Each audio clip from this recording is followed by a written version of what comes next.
Good morning! Ito ang sama-sama nating pagiging Good Morning! Ito ang saksi sa Double B! Si Mang Dencho papauwi ng Pangasinan sakay ng Victory Liner Bus 1655. Nakatutok sa Super Radio DCWB. Magandang umaga po, Mang Dencho.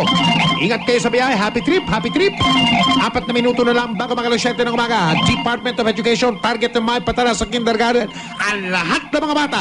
Ngayon darating na pasukan na, mga kapuso. Pasukan na pinag-uusapan natin. Bakasyon na ngayon. Graduation na ngayon. At kung ano-ano pa.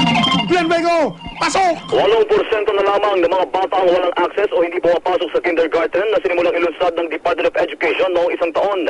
Sinabi ni Education Secretary Armin Luistro na ito ang target nilang may enroll sa darating na pasukan, alinsunod na rin sa utos ni Pangulong Aquino at pagpapatibay sa kindergarten law kung saan lahat dapat ay pumapasok sa kindergarten.